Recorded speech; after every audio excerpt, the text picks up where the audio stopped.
Hi good morning दोस्तों। जी के कनी में आपका स्वागत है। चलिए आज लेकर आया हूँ बहुत ही बेहतरीन टॉपिक, बिहार दरोगा पुलिस अपर निरीक्षक का। चलिए आज डेट हो गया 11 फरवरी 2021। चलिए आज एजुटेरिया का कुछ नया जो बुक आया है 2213 सीट का, उसी का चलते हैं आज सेट नंबर 1 सोल्यूशन करने के लिए। चलिए जाते हैं मेन टॉपिक पे। इसे थोड़ा जूम करते हैं, आपको देखने में कठिनाई नहीं हो। देखिए मेकांग डेल्टा कहाँ स्थित है, जो आप लोग देख लीजिए। क्या कह रहा है, मेकांग डेल्टा कहाँ स्थित है, जो है यहाँ option number C, Vietnam.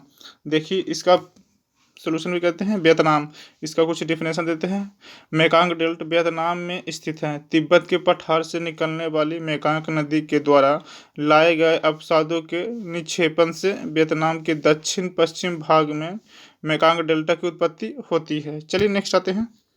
Question number 2, निम्नलिखित मौसमी घटनाओं में से कौन सी वायुदाब मापी में अचानक गिरावट को दर्शाता है। देखिए आप लोग जानते ही होंगे ऑप्शन नंबर डी, ये तूफानी मौसम का। अगर अगर क्या कहता है, अगर बैरोमीटर अगर धीरे धीरे अगर ऊपर जाए तो समझिए मौसम साफ हो रहा है, अगर धीरे धीरे नीचे आए तो समझिए कि बारिश का आशंका है। अगर एकाएक नीचे आए अगर बैरोमीटर तो समझिए आंधी तूफान आने का है। तो इसको थोड़ा देख लेते हैं।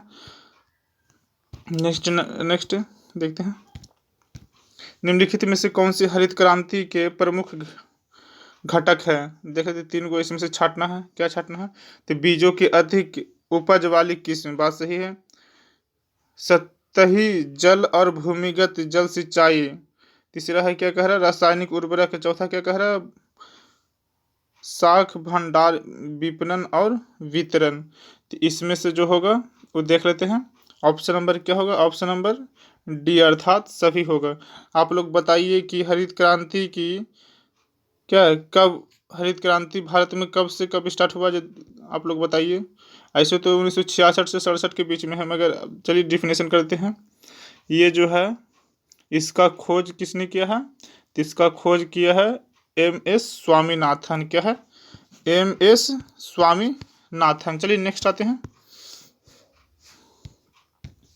भारत के निम्नलिखित में से किस राज्य में सर्वाधिक वन आच्छादित क्षेत्र है, जो देख लेते हैं कहाँ है, मध्य प्रदेश। कहाँ, मध्य प्रदेश। देख लेते हैं मध्य प्रदेश। अगर कहे कि आपको परसेंटेज के हिसाब से तो कहाँ है, जो आप लोग जरूर कमेंट कीजिएगा। चलिए इसका थोड़ा सा विवरण आप देख लेते हैं। ऑप्शन नंबर बी है मध्य प्रदेश। इसका विवरण देख लेते हैं। भारत में रिपोर्ट 2019 के अनुसार सर्वाधिक वन क्षेत्र वाला राज्य जो है सबसे ज़्यादा हो गया मध्य प्रदेश, जो देख लेते हैं 77,482 अर्थात 77,884 किलोमीटर स्क्वायर के हिसाब से। चलिए देखते हैं। और इसके बाद आता है अरुणाचल प्रदेश। क्या आता है, नोट कर लीजिएगा आप लोग, अरुणाचल प्रदेश दूसरा नंबर में अरुणाचल प्रदेश। अरुणाचल प्रदेश में कितना है, 66,688 किलोमीटर स्क्वायर। चलिए तीसरा देख लेते हैं। इसमें आप लोग तीसरा इसमें देख लेते हैं। इसके बाद आता है छत्तीसगढ़। इसके बाद क्या आता है, छत्तीसगढ़ में कितना देते हैं, 55,611 किलोमीटर स्क्वायर। उसके बाद देखते हैं उड़ीसा में कितना है, जो देख लेते हैं। उड़ीसा में कितना आता है, 51,619 किलोमीटर स्क्वायर। 51,619 kilometre square. चलिए आगे देखते हैं। ये जो था 2019 का रिपोर्ट था। चलिए देखते हैं क्वेश्चन नंबर 5। क्या कहे, प्रायद्वीपीय भारत के नदियों की लंबाई के घटते क्रम के अनुसार व्यवस्थित करें। देख लेते हैं कौन है जो। इसमें जो होगा पहले होगा गोदावरी, उसके बाद हो जाएगा गोदावरी के बाद कृष्णा, उसके बाद नर्मदा, उसके बाद कावेरी। चलिए इसका किलोमीटर के हिसाब से देखते हैं। गोदावरी कितना किलोमीटर, ऑप्शन नंबर इसमें ए होगा। देखते हैं गोदावरी कितना किलोमीटर है। जो गोदावरी हो गया 1465 किलोमीटर। कृष्णा जो हो गया, कृष्णा कितना है, तो 14 अर्थात 1402 किलोमीटर, 1402 किलोमीटर। और आगे नर्मदा कितना है, 1312 अर्थात 1312 किलोमीटर। और कावेरी आ गया, कावेरी 800 किलोमीटर है। आप लोग नोट कर लीजिएगा, बहुत ही जरूरी इंपॉर्टेंट है। चलिए नेक्स्ट आते हैं। निम्न में से कौन से सुमेलित नहीं है? देख लीजिए कौन से सुमेलित नहीं है, जो देख लेते हैं आपके सामने। ये क्या है? दीपू दर्रा। क्या कहता है पहले? मुलिंगला दर्रा उत्तराखंड में है, बात सही है। जलीपला दर्रा सिक्किम में है, सही है। तुजू दर्रा मणिपुर में है, ठीक है। मैं दीकू दर्रा जो है आपका मिजोरम की जगह पर आपका क्या होगा? अरुणाचल प्रदेश। क्या है? अरुणाचल प्रदेश। अरुणाचल प्रदेश। यह दर्रा, देखिए अब इसको आप डिफिनेशन बताते। यह दर्रा 4590 मीटर ऊंचाई पर स्थित है। यह दर्रा ये दर्रा, देखते हैं कौन कौन सा देश है। यह दर्रा भारत चीन और म्यांमार की सीमा के पास स्थित है। चलिए नेक्स्ट 7 क्वेश्चन नंबर। थोड़ा सा वीडियो लंबा जाएगा मगर आपको बेहतर डिफिनेशन के साथ आप लोग को हम बता रहे हैं। चलिए देखते हैं, निम्नलिखित में से कौन सी नस्ल गाय की नहीं है? जो देख लेते हैं गाय की कौन सी नस्ल नहीं है, जो देख लेते हैं। ये सुरती है। क्या है? सुरती है, जो गाय का नस्ल नहीं है। सुरती है जो क्या है? भैंस का नस्ल है। भैंस का नस्ल है, जिसको बोफाइलो बोलते हैं। जबकि विकल्प जो सारा दिया हुआ है ये सब क्या है? गाय की नस्ल है। चलिए थोड़ा सा भैंस की नस्ल 2-3 को हम बताते हैं आपको बेहतर एग्जाम के तौर पे। जो है भैंस का जो नस्ल है आपको बताते हैं मुर्रा। क्या है? मुर्रा है। जाफराबादी है। जाफराबादी, ये सब बहुत एग्जाम में पूछा। जाफराबादी है वो नागपुरी, एक ठो है नागपुरी। चलिए देखते हैं क्वेश्चन नंबर 8। कामेंग जल विद्युत परियोजना किस राज्य में अवस्थित है? कामेंग जल विद्युत परियोजना Arunachal Pradesh. Option number C Arunachal Pradesh. देखते हैं कामेंग जल विद्युत परियोजना अरुणाचल प्रदेश के पश्चिमी कामेंग जिले में कामेंग नदी पर स्थित है। यह है कितना बिजली उत्पन्न करता है? ये 600 मेगावाट। ये 600 मेगावाट विद्युत उत्पन्न की परियोजना है। कहाँ है? अरुणाचल प्रदेश में। चलिए नेक्स्ट आते हैं। सबसे पहला सफल आधुनिक सूती वस्त्र कारखाना कहाँ स्थापित किया गया है? सबसे पहला सूती वस्त्र कारखाना कहाँ स्थापित किया गया है? तो ये हो गया मुंबई में। इसका तो कुछ डेफिनेशन हम बताते हैं, आप लोग सुन लीजिएगा। भारत में पहला आधुनिक सूती वस्त्र मिल 1800 कितना में? 1818 में कोर्ट ग्लॉस्टर अर्थात कोलकाता में स्थापित करने का प्रयास किया गया था, लेकिन यह सफल नहीं हो पाई।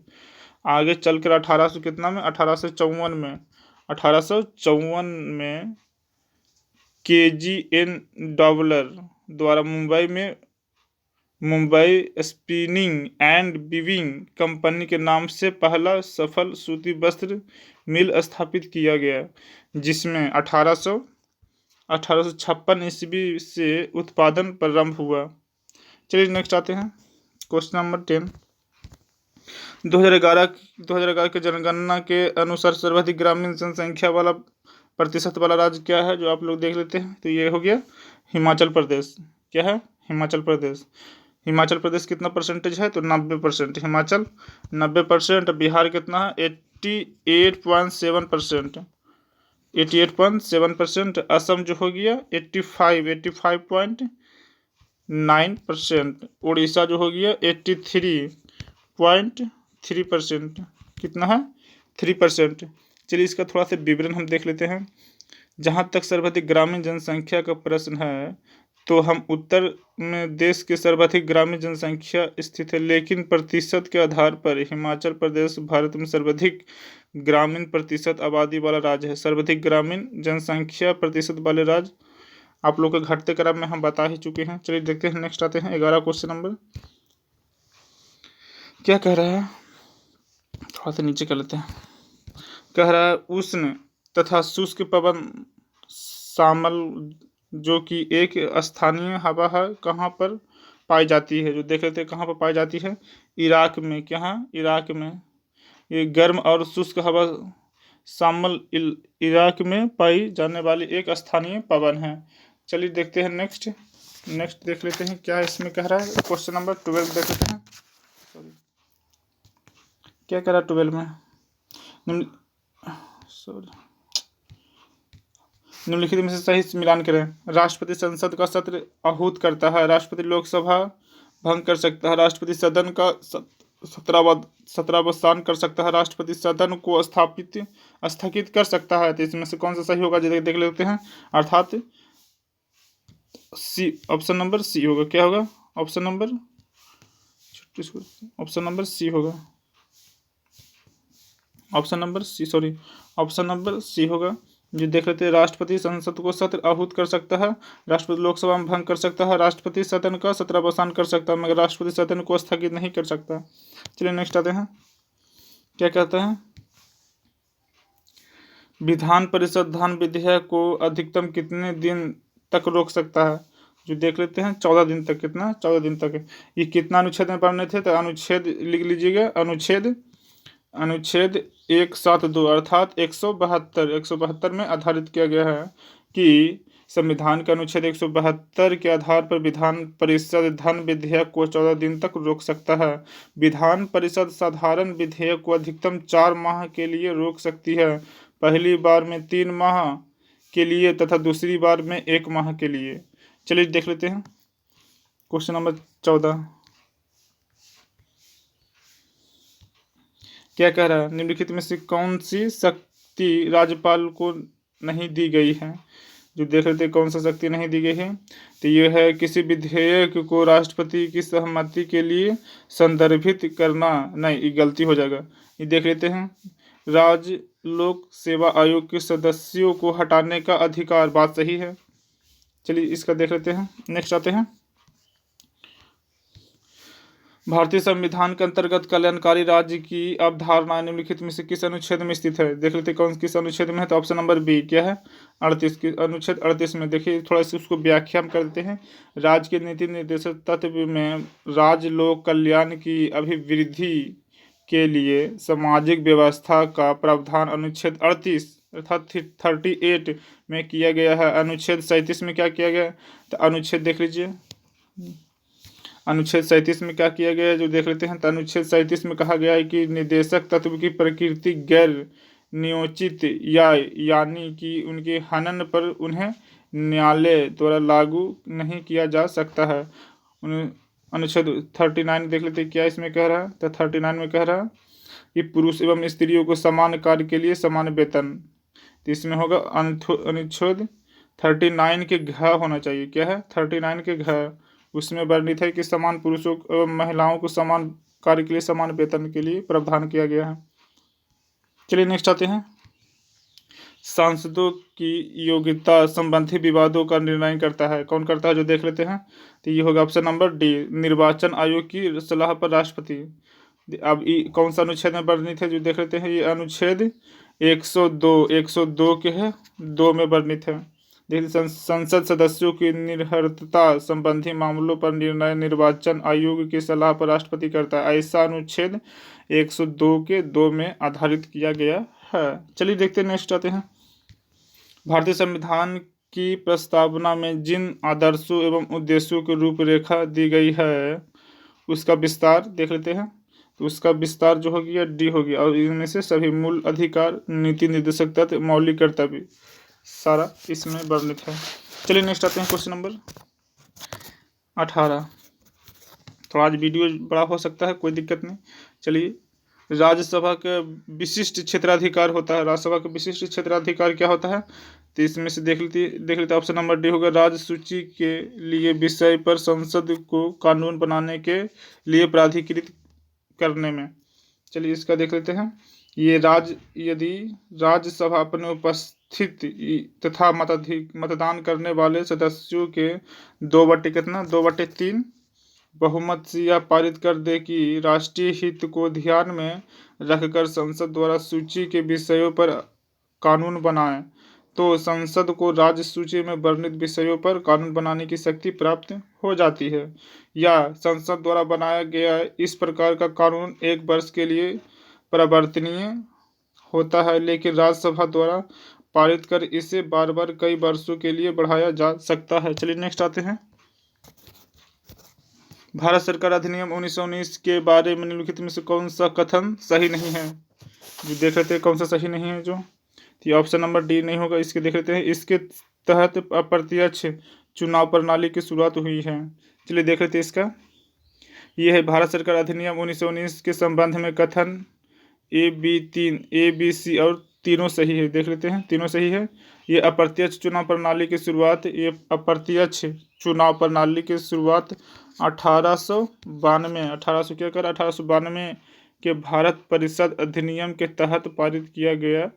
इस अधिनियम 1892 के तहत विधान परिषद के कार्यों में वृद्धि कर उन्हें बजट पर बहस करने और कार्यपालिका के प्रश्न का उत्तर देने के लिए अधिकृत किया गया है। चलिए नेक्स्ट आते हैं। नेक्स्ट ये क्या कह रहा है, जो देख लेते हैं क्वेश्चन नंबर 20। चलिए देखते हैं, संविधान में संशोधन हेतु कितने विधियां प्रणाली को अपनाया गया है, जो देख लेते हैं। तो ये ऑप्शन नंबर 3 क्या है, 3 कौन कौन सा है जो आप लोग देख लीजिए। ये है, संसद में समान बहुमत के आधार पर कतीय अनुच्छेद में निर्दिष्ट प्रक्रिया के अनुसार। दूसरा हो गया, संसद के दोनों सदनों में अलग अलग विशेष बहुमत के आधार पर अनुच्छेद 368 क्या है, अनुच्छेद 368 के अनुसार।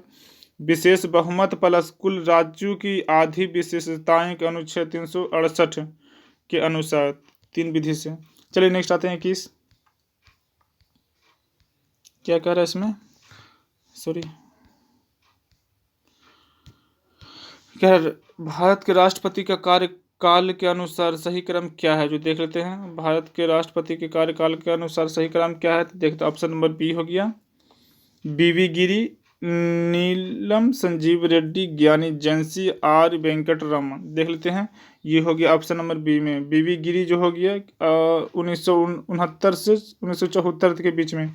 ये हो गया 1969 से 74 के बीच में, 74 के बीच में। नीलम संजीव रेड्डी जो हो गया 1977 से 82 के बीच में, 82 के बीच में। चलिए देखते हैं, ज्ञानी जैंसी जो थे बीटो, क्या ज्ञानी जैंसी बीटो पावर के लगता है शायद प्रयोग इन्हीं ही ने किए थे 1982 से 87 के बीच में ज्ञानी जैंसी। और आर वेंकटरमन ये जो हो गया 1987 से 92 के बीच में कार्यकाल था। चलिए नेक्स्ट आते हैं, ऑप्शन नंबर बी हो गया था इनका। चलिए देखते हैं, ऑप्शन नेक्स्ट आते हैं, उच्चतम न्यायालय का न्यायाधीश बनने के लिए न्यूनतम आयु सीमा कितना होनी चाहिए।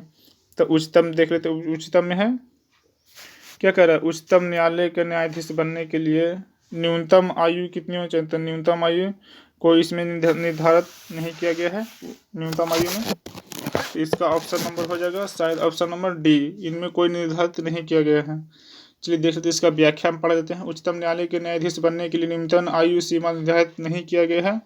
एक बार नियुक्त होने के बाद इसके अवकाश ग्रहण करने की आयु सीमा 65 वर्ष। उच्चतम न्यायालय के न्यायाधीश बनने की योग्यता अनुच्छेद 124 में निर्धारित की गई है कि जिसके अनुसार देख लेते हैं, भारत का नागरिक हो, 65 वर्ष से अधिक आयु का नहीं हो, किसी उच्च न्यायालय में 5 वर्ष तक न्यायाधीश या 10 वर्ष तक वकालत किया हो, राष्ट्रपति की दृष्टि में पारंगत विधिवेता हो। चलिए नेक्स्ट आते हैं, निम्नलिखित में से विटामिन है, निम्नलिखित विटामिन कौन सा है जो देख लेते हैं। राइबोफ्लोविन क्या है, विटामिन राइबोफ्लोविन क्या है, विटामिन क्या है, विटामिन B2 है, विटामिन B2। कैरोटीन क्या है, तो कैरोटीन प्रोटीन है, क्या है, कैरोटीन क्या है, प्रोटीन है, कैरोटीन प्रोटीन है। इंसुलिन क्या है, तो इंसुलिन एक हार्मोन है, क्या है, हार्मोन, इंसुलिन हार्मोन है।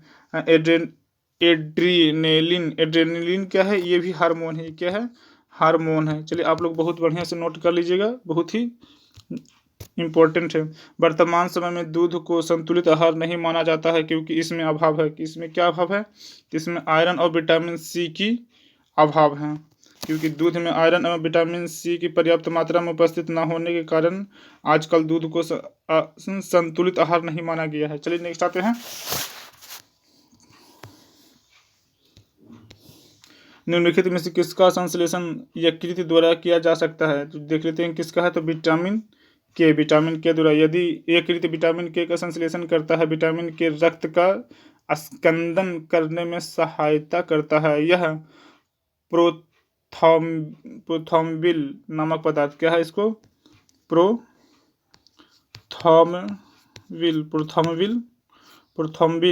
प्रोथ्रोम्बिन नामक पदार्थ को संश्लेषण में सहायक करता है। चलिए नेक्स्ट आते हैं। स्तनपाइयों में स्वेद ग्रंथियों मूलतः संबंधित होता है, जो देख लेते हैं। ताप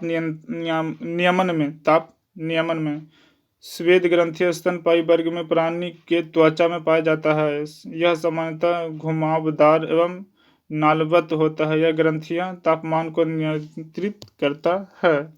चलिए देखते हैं, नेक्स्ट आते हैं। मूत्र का असामान्य घटक क्या है? मूत्र का असामान्य घटक जो है एल्यूमीन है। क्या है? एल्यूमीन। सामान्य मूत्र में 95% जल, 2% लवण जैसे Na+, K+, Cl व SO4 इत्यादि होता है। इसका pH मान कितना होता है? इसका pH मान 6 होता है। मूत्र में एल्यूमीन नहीं होता है, बाकी सारा होगा। इसमें जो मूत्र में जो पीला रंग होता है किसके कारण होता है? जो आप लोग को बताते हैं, इसका रंग यूरोक्रोम के कारण पीला होता है। चलिए नेक्स्ट आते हैं। डॉक्टरों द्वारा प्रयोग किया जाने वाला स्टेथोस्कोप किस सिद्धांत पर कार्य करता है? जो देख लेते हैं। ये ध्वनि का प्रवर्तन। चलिए नेक्स्ट आते हैं। निम्नलिखित में से वह रुधिर वाहिका कौन है जो जिगर को ऑक्सीजनित रुधिर ले जाती है? जिगर को, तो इसमें जो होगा ऑप्शन नंबर यकृत धमनी। जिगर को ऑक्सीजनित रुधिर यकृत धमनी, जिसमें हिपैटिक धमनी भी कहते हैं। चलिए नेक्स्ट आते हैं। एस्ट्रोजन और प्रोटोस्टेरोजन का स्राव निम्नलिखित में से किसके द्वारा नियंत्रित होता है? जो आप लोग देख लेते हैं, पीयूष ग्रंथि। क्या है? पीयूष ग्रंथि। एस्ट्रोजन और प्रोस्टेरोन अंडाशयों को ग्रैफियन पुट्टिकाएं में निकलती है। यह स्टीरॉयड मादा हार्मोन है। एस्ट्रोजन और प्रोस्टेरोजन का स्राव पीयूष ग्रंथि के FSH व LH हार्मोन द्वारा नियंत्रित किया जाता है। चलिए नेक्स्ट आते हैं। नेक्स्ट क्या कर रहे हैं आप लोग देख लीजिए। जैव ईंधन किसके बीच से प्राप्त होता है? जैव ईंधन जो है किसके बीज से प्राप्त होता है? जो देख लेते हैं। जैट्रोफा। क्या है? जैट्रोफा के बीज से जैट्रोफा ऑयल निकलता है, जिसके प्रसंस्करण के परिणाम स्वरूप उच्च गुणवत्ता वाले बायोडीजल जैसे जैव ईंधन का उत्पादन होता है। चलिए नेक्स्ट आते हैं। गेहूं का धब्बा रोग क्या कह रहा है?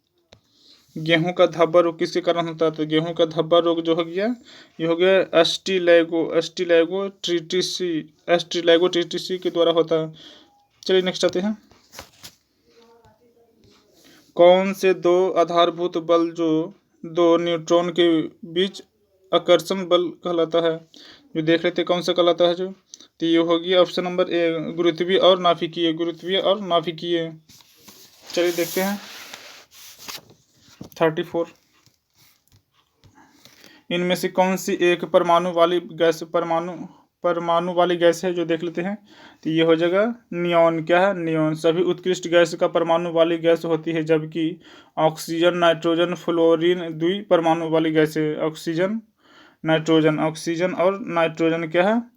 ऑक्सीजन, नाइट्रोजन और फ्लोरीन क्या है? द्वि परमाणु वाली गैस है। चलिए नेक्स्ट आते हैं। 35 ऑक्सीजन की धनायन ऑक्सीजन की संख्या होती है केवल क्या होती है? जो देख लेते हैं। ये OF2 में। क्या है? OF2 में। चलिए सब नेक्स्ट आगे देखते हैं।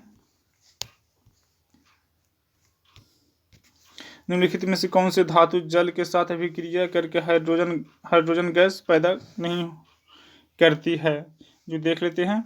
Option number D cadmium. क्या है? कैडमियम। चलिए नेक्स्ट आते हैं। पायस एक कोलाइड होता है। किसका? पायस एक कोलाइड होता है द्रव में द्रव का, द्रव में द्रव का। पायस एक द्रव में द्रव का कोलाइड निकाय है जो दूध, पायसीकृत तेल इत्यादि। दूध भी क्या है? पायस। चलिए नेक्स्ट आते हैं। क्या कह रहा है?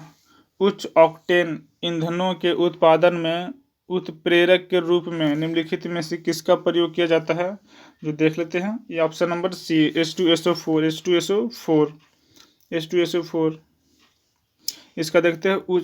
उच्च ऑक्टेन ईंधनों के उत्पादन में उत्प्रेरक के रूप में H2SO4 का प्रयोग किया जाता है। इसका प्रयोग हवाई जहाज के ईंधन के रूप में अधिक किया जाता है।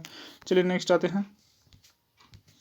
रेडियोधर्मिता पदार्थ में किसके उत्सर्जन के दौरान कोई परिवर्तन या द्रव्यमान या आवेश में नहीं होता है? जो देख लेते हैं 39 का सी होगा, गामा उत्सर्जन का। क्या है? गामा उत्सर्जन का। चलिए नेक्स्ट आते हैं। क्या कह रहा है? प्लास्टर ऑफ पेरिस जमाने के लिए आवश्यक क्या है? जो देख लेते हैं, ऑप्शन नंबर डी, जलयोजन द्वारा अन्य हाइड्रेट बनाना। इसका फार्मूला होता है CaSO4 का 2 H2O प्लस 3H2O 3H2O। उसके बाद जो होता है बराबर करके इसका 2 कॉमा लेके CaSO4 2H2O, जिसको हम इसको कहते हैं जिप्सम। इसको क्या कहते हैं? जिप्सम। और उसको कहते थे हम प्लास्टर ऑफ पेरिस। चलिए नेक्स्ट आते हैं पृथ्वी निम्नलिखित में से क्या है? पृथ्वी निम्नलिखित में से क्या है? जो आप देखते हैं, ऊष्मा की खराब अवशोषक और खराब विकिरक। चलिए नेक्स्ट आते हैं। आवर्धक लेंस क्या होता है? आवर्धक लेंस क्या होता है? जो आप लोग देखते हैं, अल्प फोकस दूरी सहित उत्तल लेंस। Option number D. चलिए देखते हैं। क्वार्टर किससे बनता है? क्वार्टर जो किससे बनता है? जो देख लेते हैं, कैल्शियम सिलिकेट से। कैल्शियम सिलिकेट क्वार्टर एक रूपांतरित चट्टान है। क्वार्टर कैल्शियम सिलिकेट के रूपांतरण से क्या है था? बनता है। चलिए देखते हैं, नेक्स्ट आते हैं। Question number 40। चलिए नेक्स्ट आते हैं। बॉल पेन किस सिद्धांत पर काम करता है? बॉल पेन जो है, ऑप्शन नंबर गुरुत्वीय बल पर। क्या है? गुरुत्वीय बल पर। जब बॉल पेन को कागज पर घुमाया जाता है तब यह बॉल कागज के घर्षण से घूमती है तथा गुरुत्वीय बल के कारण स्याही बॉल से होते हुए कागज पर आ जाती है। चलिए देखते हैं। तड़ित निम्नलिखित में से किसके द्वारा उत्पन्न होती है? तड़ित जो देख लेते हैं किसके द्वारा? तो विद्युत विसर्जन के द्वारा। विद्युत विसर्जन के द्वारा। चलिए नेक्स्ट आते हैं। क्या कह रहा है? लेजर का आविष्कार किसने किया था? तो लेजर का आविष्कार जो है TH मेमैन ने किया था। TH मेमैन। इसका लेजर का फुल फॉर्म होता है लाइट एप्लीकेट बाई, देखिए लिख देते हैं, LIGHT, light AMPLIFICATIN, amplification by STIMULATE,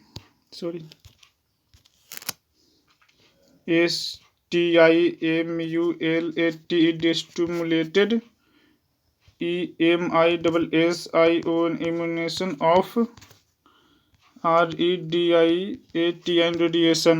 चलिए नेक्स्ट।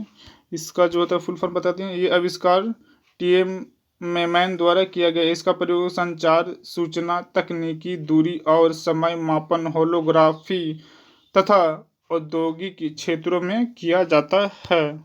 चलिए नेक्स्ट आते हैं। तापमान घटने के साथ साथ किसी धातु के प्रतिरोधक पर क्या प्रभाव पड़ता है? जो देख लेते हैं क्या प्रभाव पड़ेगा। तो इसमें घट जाता है। क्या है? घट जाता है। धातु के विद्युत प्रतिरोधक तापमान बढ़ने से बढ़ता है, जबकि धातु के प्रतिरोधक तापमान घटने से क्या होता है? घटता है। चलिए नेक्स्ट आते हैं।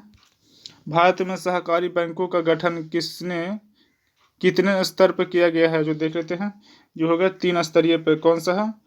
जो देखते हैं, राज्य सहकारी बैंक, केंद्रीय या जिला सहकारी बैंक, प्राथमिक ऋण समिति। तीन है जो देख लेते हैं, बता दिए हैं। चलिए नेक्स्ट आते हैं। निम्नलिखित में से मुद्रा के किस रूप को व्यापक मुद्रा कहा जाता है?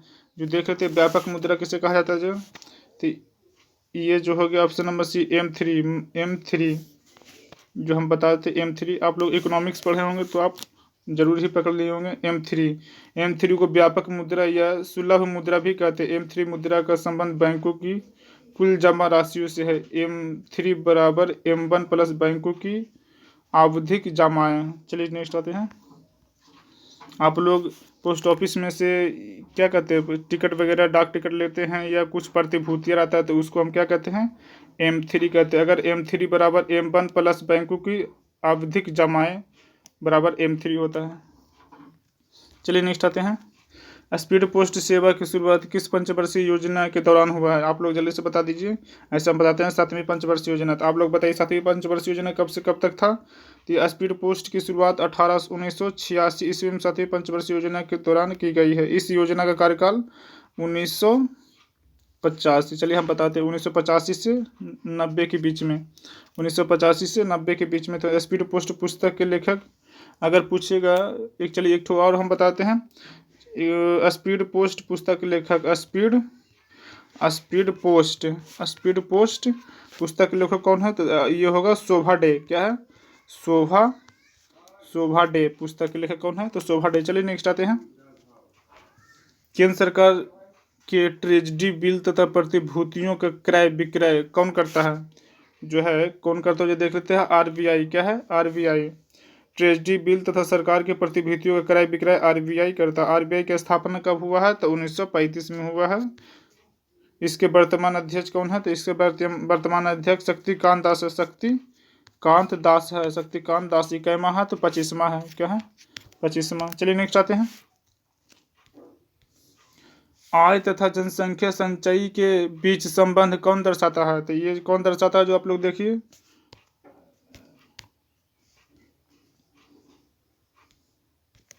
ऑप्शन नंबर बी होगा। क्या है? Option number B. लॉरेंज वक्र आय का संचयी प्रतिशत तथा जनसंख्या के संचयी प्रतिशत के बीच संबंध दर्शाता है। चलिए नेक्स्ट आते हैं। क्या कह रहा है? IUCN का मुख्यालय कहाँ है? तो IUCN का मुख्यालय स्विट्जरलैंड है। IUCN का मुख्यालय स्विट्जरलैंड है। जो देखते हैं रेड डाटा बुक IUCN के द्वारा ही प्रकाशित की जाती है, जिसमें विभिन्न जातियों की जीव तथा पौधे जीन पर अस्तित्व का संकट है, उसको लिए हम क्या करते हैं, दर्शाते हैं। चलिए देखते हैं नेक्स्ट आते हैं। रामसर संधि का भारत ने किस वर्ष हस्ताक्षर किया है? जो देख लेते हैं। ये जो है 54 का जो हो गया ऑप्शन नंबर बी 82। रामसर संधि आर्द्र भूमि के संरक्षण से संबंधित थी। इसकी स्थापना 1971 कब? 1971 में हुआ था तथा भारत के इस पर 1982 में हस्ताक्षर हुआ था। इसका थोड़ा सा हम और देख लेते हैं। भारत के 42 आर्द्र भूमि क्षेत्र को 15 जनवरी 2021 तक रामसर संधि के अंतर्गत शामिल कर लिया जाएगा। कब किया जाएगा? 15 जनवरी। तो कर लिया गया होगा 15 जनवरी 2021 के बीच। कितना? तो 42। चलिए नेक्स्ट आते हैं। जल संसाधन दिवस कब मनाया जाता है? जल संसाधन दिवस कब मनाया जाता है? आप लोग जानते होंगे 10 अप्रैल को जल संसाधन दिवस 10 अप्रैल को मनाया जाता है। होम्योपैथी दिवस भी 10 अप्रैल को मनाया जाता है। 2 को मनाया जाता है। कब? 10 अप्रैल को होम्योपैथिक दिवस और जल संसाधन दिवस। चलिए नेक्स्ट आते हैं। क्या कह रहा है? भारतीय वनस्पति सर्वेक्षण संस्थान कहाँ स्थित है? तो भारतीय वनस्पति सर्वेक्षण संस्थान ये कोलकाता में हो गया है। क्या है? कोलकाता में। भारतीय वनस्पति सर्वेक्षण संस्थान कोलकाता तथा भारतीय वन सर्वेक्षण संस्थान वो कहेगा तो देहरादून हो जाएगा। चलिए नेक्स्ट आते हैं। निम्नलिखित में से कौन सा सही मिलान करें? जो देख लेते हैं कौन सा है सही। जो इसमें जो हो जाएगा, देखिए ऑप्शन छांटने का विधि हम बताते हैं आप लोग को।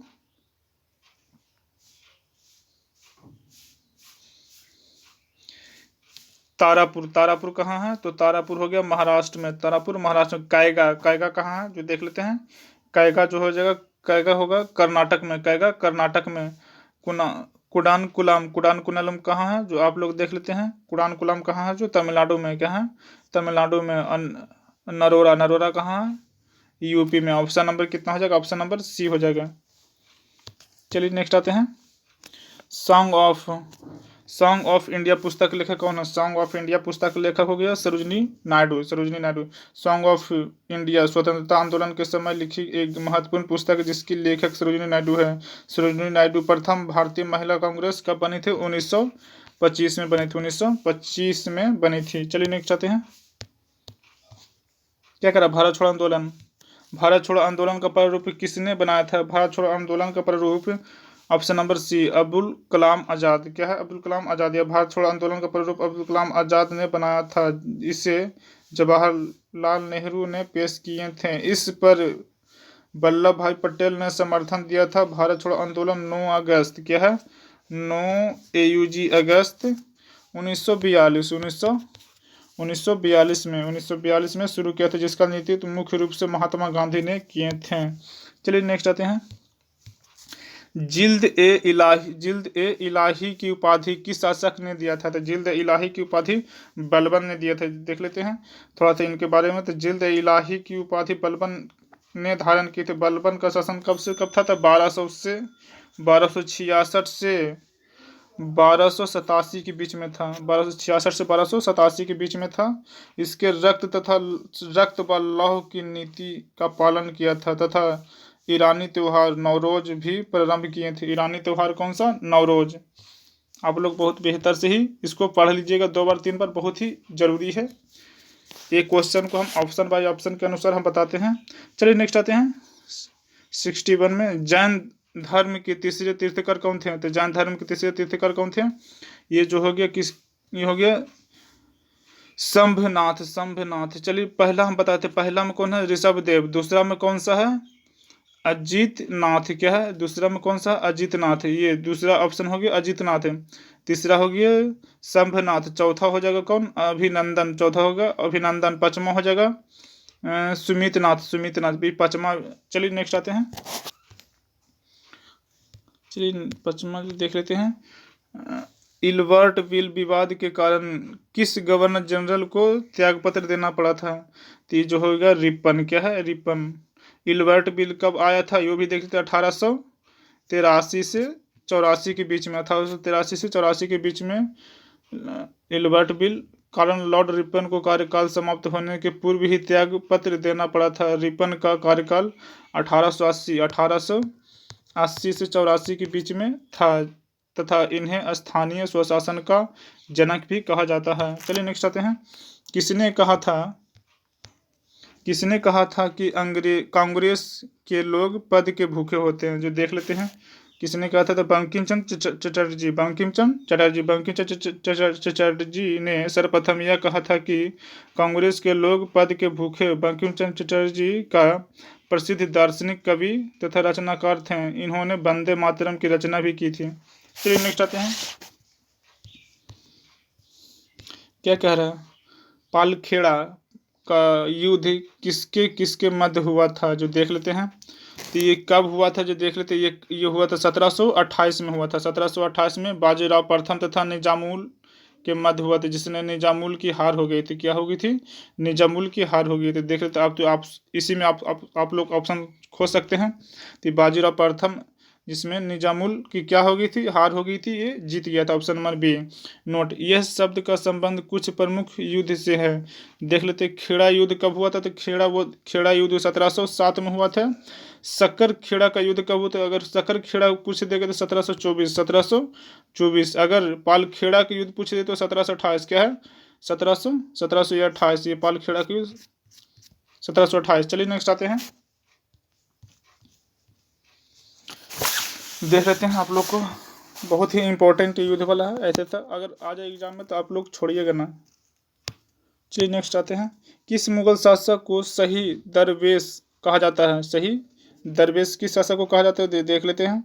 ये ऑप्शन नंबर सी, औरंगजेब को। मुगल शासक औरंगजेब का शासनकाल 1658 से 1707 तक रहा। इसका राज्याभिषेक 2 बार किया गया था। इसका राज्याभिषेक कई बार किया गया था, 2 बार किया गया था। पहला बार किया गया था 1658 में, तथा दूसरा बार किया गया था 1659 में हुआ था। औरंगजेब को जिंदा पीर तथा शाही दरवेश कहा जाता है। क्या कहता है? जिंदा पीर या शाही दरवेश। आप लोग नोट कर लीजिएगा, कॉपी में बहुत ही बेहतर है, एग्जाम के तौर पर बहुत ही इंपॉर्टेंट है। कांग्रेस के किस अधिवेशन में प्रत्येक कांग्रेस को खादी पहनना अनिवार्य कर दिया गया था? किस अधिवेशन में? तो है 41वें अधिवेशन में। 41वें अधिवेशन कब हुआ था? तो 1926 में गुवाहाटी में आयोजित किया गया था, जिसकी अध्यक्षता श्रीनिवास अयंगर ने किया था। इस अधिवेशन में प्रत्येक कांग्रेसी को खादी पहनना अनिवार्य कर दिया गया था। चलिए नेक्स्ट आते हैं। निम्नलिखित में से किस स्थान पर भारत छोड़ो आंदोलन के दौरान समानांतर सरकार का गठन नहीं किया गया था? समानांतर सरकार का गठन नहीं किया गया था, कहते हैं महदहा। Option number D. Bharat Chhodo Andolan के दौरान बलिया, सतारा तथा तामलुक में समानांतर सरकार का गठन किया गया था। अंततः विकल्प डी जो है इसमें नहीं किया गया था। ये सब तीनों में किया गया था, बशर्ते डी में नहीं किया गया था। चलिए नेक्स्ट आते हैं। असहयोग आंदोलन के दौरान महात्मा गांधी को कब गिरफ्तार किया गया था? ये देख लेते हैं। ये हो जाएगा 1922 में। कब होगा? 1922 में 10 मार्च 1922 को। असहयोग आंदोलन के दौरान महात्मा गांधी को 10 मार्च 1922 को असंतोष फैलाने के आरोप में गिरफ्तार किया गया था, तथा उन्हें 6 वर्ष के कैद की सजा भी सुनाया गया था। किनको? महात्मा गांधी को। चलिए नेक्स्ट आते हैं। वीडियो थोड़ा लंबा हो गया है, जो हमें बहुत खेद है। चलिए नेक्स्ट आते हैं। किस स्थान से युगल शब्दाह का प्रमाण मिला है? कहाँ से मिला है? जो आप लोग को देखते हैं कालीबंगा से। कहाँ? कालीबंगा से।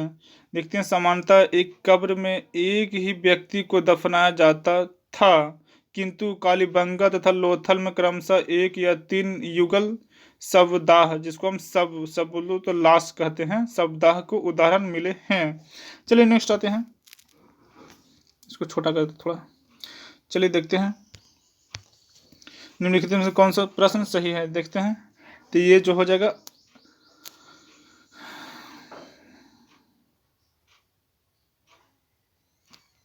Option number Harappa. Option number A होगा। क्या होगा? Option number A Harappa. क्या है? हड़प्पा 1921 में। चन्हुदड़ो जो हो जाएगा ऑप्शन नंबर 4 1931 में। रंगपुर जो हो जाएगा, रंगपुर हो जाएगा 1953 में। लोथल हो जाएगा, लोथल क्या है? तो लोथल भोगवा नदी के किनारे स्थित है। ये हो जाएगा 1957 में। चलिए आपको व्याख्या के साथ हम बताते हैं। हड़प्पा नदी अब क्या कह रहा है आपको? ऑप्शन बाय ऑप्शन सारा का हम अथी देते हैं। हड़प्पा नदी ऑप्शन नंबर हो गया हड़प्पा नदी। हड़प्पा नदी की खोज कौन किया था? दयाराम साहनी 1921 में। 1921 में दयाराम साहनी। ये कहाँ पर अवस्थित है? देख लेते। पाकिस्तान के पंजाब प्रांत में मोंटरमोवरी जिले में रावी नदी के तट पर स्थित है। चलिए दूसरा देख लेते हैं। ऑप्शन बाई चन्हुदड़ो जो है एनजी मजूमदार 1931 में। एमजी मजूमदार 1931 में, जो इसका जो ऑप्शन है एमजी मजूमदार 1931 में। ये सिंधु नदी के तट पर सिंध प्रांत में स्थित है। रंगपुर जो हो गया ऑप्शन नंबर 1953। रंगपुर है जो 1953 से 54 के बीच में। 1953 से ये रंगपुर है जो 1953 से 54 के बीच में। ये गुजरात के काठियावाड़ प्रायद्वीप में सुखभादर नदी के समीप स्थित है। लोथल देखते हैं। लोथल हो गया 1957। ये भोगवा नदी किनारे स्थित है। ये आर राव क्या है? आर राव द्वारा खोज गया था लोथल। ये जो है गुजरात में कैंपवे की कड़ी के नज़दीकी भोगवा नदी के किनारे पर स्थित है। चलिए नेक्स्ट आते हैं। देखिए मैथ है, इसको हम देखते हैं। मैथ एक नज़र में क्या कह रहा है। किसी संख्या का 65% उस संख्या का 4/5 भाग से 21 कम है तो संख्या क्या होगा? ऐसे इसका आंसर तो देख लेते हैं। ये मान लिया कि हम x का 65% x का 65% बराबर 4x/5 - 21। 21। चलिए आओ देखते हैं। तो इसको हम 65/65 अगर हम 100 करेंगे, 65/100, तो इसको काटने पर हमको क्या होगा, 13 अगर हम 13/20 कर देते हैं। चलिए नेक्स्ट अब आते हैं। तो 13x/20 बराबर 4x/5 - 21। चलिए अब इस पर आपको बना देना चाहिए। तो 4x - 5 - 13x/20 इधर आ जाएगा, तो बराबर में आ जाएगा, तो बराबर 21। चलिए अब फिर देखते हैं। तो यह आ जाएगा 16x - 13x/20 बराबर 21। अब इधर चला जाएगा, ये इसमें गुना हो जाएगा, ये ऊपर से ऊपर कट जाएगा। तो देख लेते हैं क्या कटेगा, जो देख लेते हैं। तो ये हो जाएगा 3x, क्या है, 3x/20, 3x/20 बराबर 21। तो इधर से इधर गुना हो जाएगा, तो 21 दूनी 42, अर्थात 400, 21 दूनी 42 यानी 420। 3x बराबर 420, तो ये 3 से 3 कट जाएगा, तो ये हो जाएगा 140 बारे में। तो x बराबर 140। चलिए x बराबर 140, option number A, sorry option number A 140। चलिए नेक्स्ट आते हैं। क्या कह रहा है,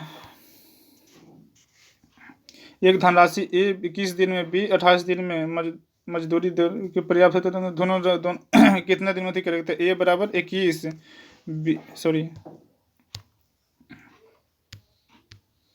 ए बराबर 21, बी बराबर 28। तो दोनों कैल्शियम कितना हो जाएगा, तो दोनों कैल्शियम 84 हो जाएगा।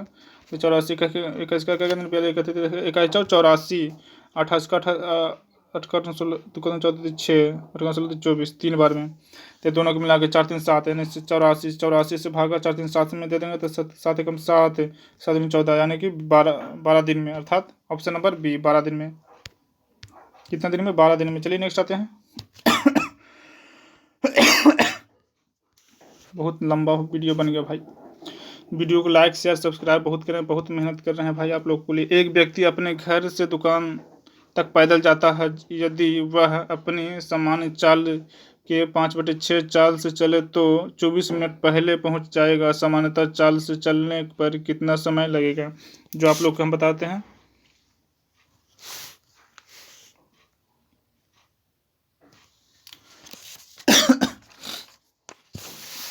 तो हम इसको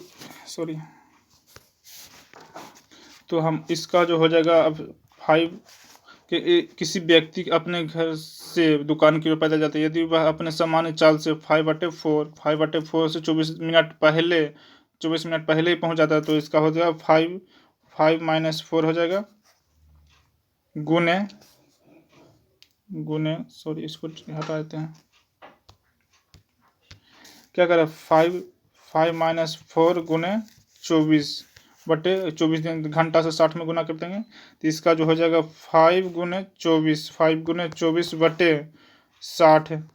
इसको घटाएंगे तो 1 होगा, 1 गुने 60 जब 60 करेंगे तो देख लेते हैं, 60 करें तो 5 गुने 24 बटे 60 है। तो इसको हम अगर काटने पर इसको आ जाएगा ये 12 बार में, 12 दूनी 24, 2 बार में, अर्थात 2 घंटा आवर, 2 आवर। चलिए नेक्स्ट आते हैं।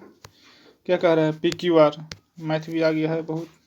PQR, तो PQR का क्या कर रहा है, PQR बराबर 1 है, तो PQ plus QR plus PR बराबर 1/3 है, तो 1/3 है। तो P अनुपात PQR का मान क्या होगा, जो देख लेते हैं। अगर हम PQ plus QR PQ plus QR plus PR बराबर क्या है, 1/3 गुने 1/3 प्लस 1/3 गुने 1/3 प्लस 1/3 प्लस गुने 1/3। तो इसको हम करेंगे तो क्या होगा, तो 1/3 गुने 1/3 करेंगे तो 3 का 6 3 अर्थात 1/9 प्लस 1/9 प्लस 1/9 बराबर कितना हो जाएगा।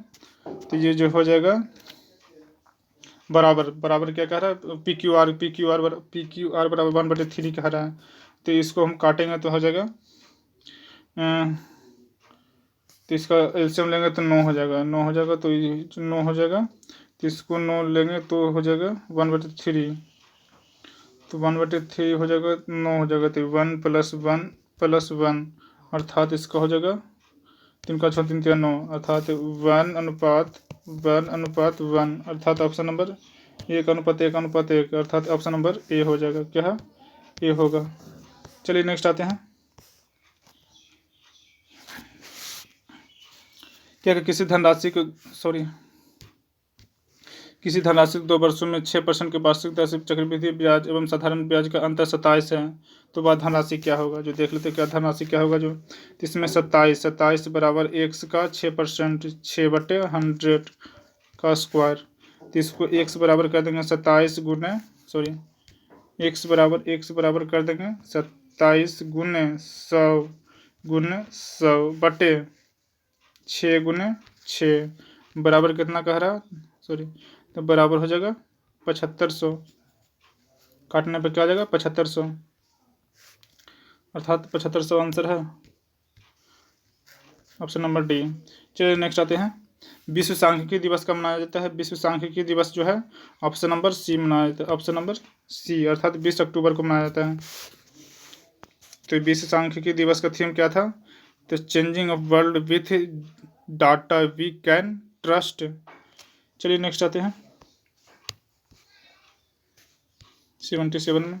वैश्विक ऊर्जा संक्रमण सूचकांक 2020 में भारत का स्थान क्या था?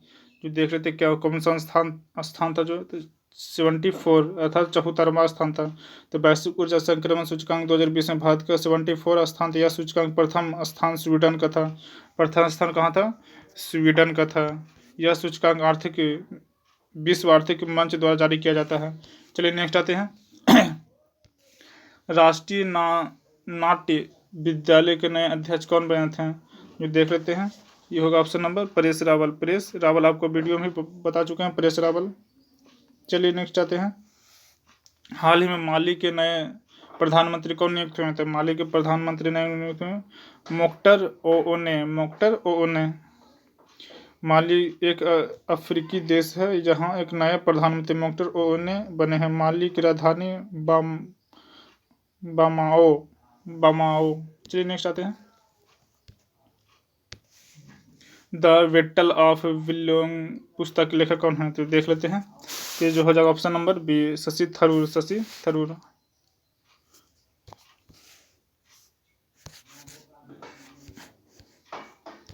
81 क्या का सही मिलान कौन सा है? जो देख लेते हैं। सही मिलान ऑप्शन नंबर बी असम। तो असम का हो गया जगदीश मुखी। असम के राज्यपाल कौन है? जगदीश मुखी। तो अरुणाचल प्रदेश का ऑप्शन नंबर बी सही होगा। ऑप्शन नंबर बी सही होगा। तो इसका देख लेते हैं। अरुणाचल प्रदेश को होगा बी डी मिश्रा। अरुणाचल प्रदेश का कौन सा होगा? बी डी मिश्रा होगा। केरल का कौन सा होगा? तो आरिफ मोहम्मद खां। गुजरात के कौन सा होगा? तो आचार्य देवव्रत। चलिए नेक्स्ट आते हैं। ऑप्शन नंबर इसका बी हो जाएगा। चलिए नेक्स्ट आते हैं। क्या कह रहा है? विषय थीम के साथ कौन सा दिवस मनाया जाता है? विषय थीम के साथ कौन सा दिवस मनाया जाता है? देख लेते हैं। तो 82 का होगा विश्व शौचालय दिवस। वर्ष 2020 में विश्व शौचालय दिवस का थीम विश्व शौचालय दिवस 9 नवंबर को मनाया जाता है। कितना नवंबर को? 9 नवंबर को मनाया जाता है। चलिए नेक्स्ट आते हैं।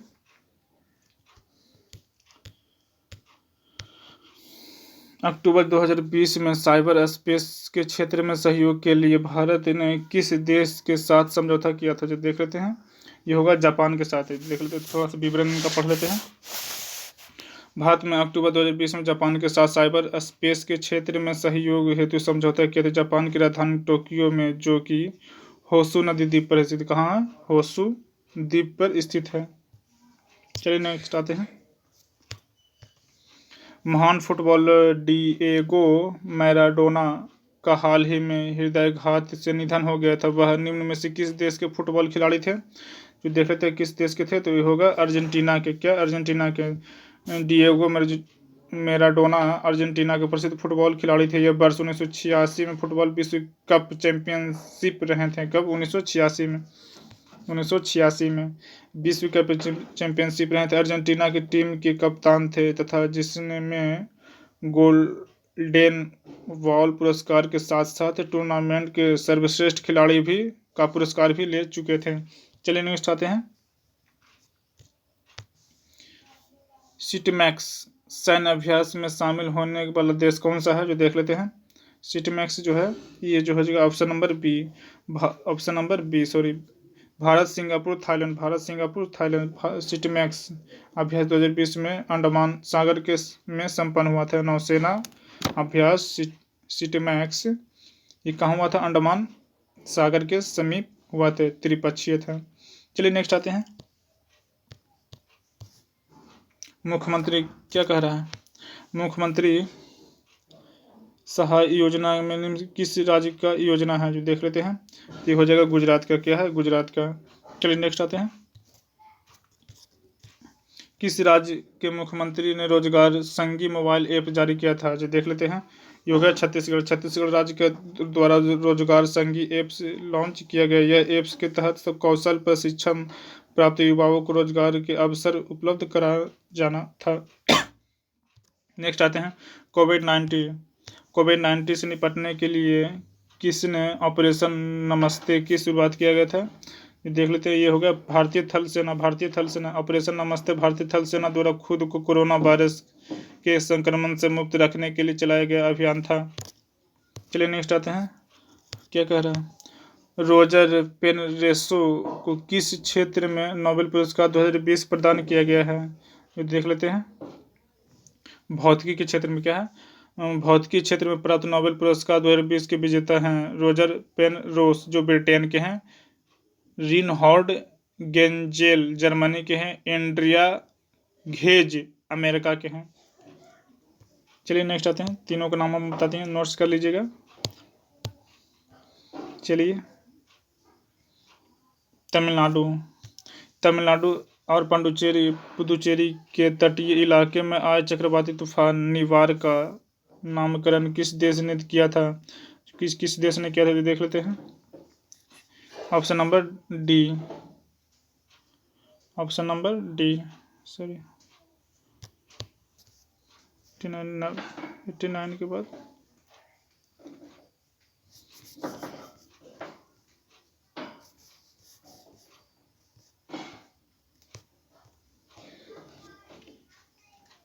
ऑप्शन नंबर डी है ना। चलिए नेक्स्ट आते हैं। भारत में जीआई टैग प्राप्त करने वाली वस्तुओं में कौन सा सही सुमेलित है, जो देख लेते हैं। ये जो हो जाएगा ऑप्शन नंबर सी, जीराफुल चावल। छत्तीसगढ़ में जीराफुल चावल छत्तीसगढ़ में सही है। ये इसमें जो है जीराफुल चावल छत्तीसगढ़ में। तेजपुर है जो कहाँ, असम में, बिहार नहीं होगा। तेजपुर असम में है, तेजपुर असम जीआई टैग है। पलानी जो है, पलानी पंचमीठ यानी मिष्ठान जो है तमिलनाडु में, कहाँ, केरल नहीं होगा, तमिलनाडु होगा। ये क्या है, इडोल हल्दी महाराष्ट्र में नहीं तमिलनाडु में है, महाराष्ट्र में नहीं तमिलनाडु में है। चलिए नेक्स्ट आते हैं। चलिए 100 हो गया है। आप लोग का इसका PDF डाउनलोड डिस्क्रिप्शन बॉक्स में दे दिया हूँ, आप लोग देख के वहाँ से डाउनलोड करके आप पढ़ सकते हैं। चलिए नेक्स्ट आते हैं। भारत का सर्वाधिक वनावरण प्रतिशत वाला राज्य कौन सा है, जो देख लेते हैं। जो हो जाएगा मिजोरम, क्या है, मिजोरम। नेक्स्ट आते हैं। IPL क्या कर रहा है, IPL 2020 का आयोजन कहाँ किया गया है, तो जो देख लेते हैं। तो ये हो गया संयुक्त UAE संयुक्त राज्य अमीरात। ये IPL 13वां संस्करण का आयोजन संयुक्त राज्य अमीरात में किया गया था। मुंबई इंडियन IPL 2020 में विजेता तथा दिल्ली कैपिटल उपविजेता रही थी। मुंबई इंडियंस विजेता तथा दिल्ली कैपिटल उपविजेता रही थी। मुंबई इंडियंस ने सर्वाधिक 5 बार 2013, 15, 17, 19 तथा 20 में खिताब अपने नाम किया था। कब किया था, तो देख लेते हैं। जो 2013, 2015, 2017, 2019 और 2020 सर्वाधिक 5 बार किया गया था मुंबई। चलिए नेक्स्ट आते हैं। 100% ऑर्गेनिक प्रदेश बनने वाला देश का पहला केंद्र शासित प्रदेश कौन सा है, जो देख लेते हैं आप लोग को। तो ये जो बन गया है लक्षद्वीप, क्या है, लक्षद्वीप 100% ऑर्गेनिक प्रदेश बनने वाला देश का पहला केंद्र शासित प्रदेश बन गया। केंद्र सरकार द्वारा लक्षद्वीप को जैविक कृषि क्षेत्र घोषित कर दिया गया था। 2016 में सिक्किम 100% जैविक प्रदेश बनने वाला देश का पहला राज्य बना था। अब हो गया लक्षद्वीप। चलिए नेक्स्ट आते हैं। 100 होने जा रहा है। देश का पहला सी प्लेन सेवा की शुरुआत कहाँ किया गया था? सी प्लेन तो हो गया गुजरात में 2 नवंबर को प्रधानमंत्री नरेंद्र मोदी द्वारा गुजरात के नर्मदा जिले के केवडिया में देश की पहली सी प्लेन सेवा की शुरुआत की गई थी। यह अहमदाबाद के साबरमती के रिवर फ्रंट के बीच स्टैच्यू ऑफ यूनिटी के पास स्थापित की गई थी। यह प्लेन साबरमती से केवडिया के बीच कितना का रास्ता रहेगा? 200 किलोमीटर की दूरी बस 45 मिनट में तय करना है, 45 मिनट में। चलिए नेक्स्ट आते हैं। भारत की क्या कह रहा है? भारत की पहली स्वदेशी एंटी रेडिएशन मिसाइल का नाम क्या है? तो एंटी रेडिएशन की मिसाइल का नाम क्या है? रुद्रम। क्या है? रुद्रम। भारत में पहली एंटी रेडिएशन मिसाइल रुद्रम का उड़ीसा में बालासोर से प्रशिक्षण किया था। डीआरडीओ द्वारा विकसित किया गया तथा इसका उपयोग रडार को नष्ट करने में किया जाता है। चलिए नेक्स्ट आते हैं। क्या कह रहा है? फोर्ब्स द्वारा जारी विश्व की सबसे शक्तिशाली महिलाओं में से सूची में प्रथम स्थान कौन सा है? जो देख लेते हैं। जो प्रथम स्थान है एंजेला मार्केल। अब भारत की वित्त मंत्री निर्मला सीतारमन जो है कितने नंबर पे हैं? तो 41। क्या है? 41। कमला हैरिस कितने नंबर पे हैं? तो तीसरे नंबर पे। कमला हैरिस तीसरे नंबर पे। चलिए देखते हैं, नेक्स्ट आते हैं। 5वां विश्व टेक सम्मेलन का आयोजन कहाँ किया गया है? जो देख लेते हैं। यह जगह श्रीलंका में किया गया है। 5वां विश्व टेक सम्मेलन 2020 में श्रीलंका में आयोजित किया गया था, जबकि 4 सम्मेलन काठमांडू नेपाल में आयोजित किया गया था। विश्व टेक के 7 सदस्य देश कौन कौन सा है? भारत, नेपाल, भूटान, बांग्लादेश, म्यांमार, थाईलैंड और श्रीलंका है। इसकी स्थापना 1997 में हुई थी तथा सचिवालय ढाका बांग्लादेश में स्थित है। जो 7 को आपको नाम दिए हैं वो बहुत इंपॉर्टेंट है, आप नोट कर सकते हैं। चलिए नेक्स्ट आगे हैं। बिहार विधानसभा चुनाव 2020 में जीते हुए महिला विधायकों की कुल संख्या कितनी है? जो देख लेते हैं। ये जो है 26 हाल ही में हुए बिहार विधानसभा चुनाव में 2020 में जीते हुए महिला विधायकों की संख्या 26 है। चलिए नेक्स्ट आते हैं। हाल ही में चर्चा में रहे लुहरी जल विद्युत परियोजना किस नदी पर लगाया गया था? लुहरी जल विद्युत परियोजना कहाँ? सतलज नदी पे। प्रधानमंत्री नरेंद्र मोदी द्वारा हिमाचल प्रदेश के सतलज नदी पर लुहरी जल विद्युत परियोजना के प्रथम चरण में 1810 अर्थात 1810 करोड़ रुपए की निवेश की मंजूरी दी थी। इसकी क्षमता 210 मेगावाट तथा इसकी प्रति वर्ष 758.2 मिलियन यूनिट्स विद्युत उत्पादन करेगी। चलिए दोस्तों 100 हो गया है, बहुत टाइम लग गया। आप लोग से निवेदन है कि एक बार वीडियो जरूर देख लें। चलिए थैंक यू।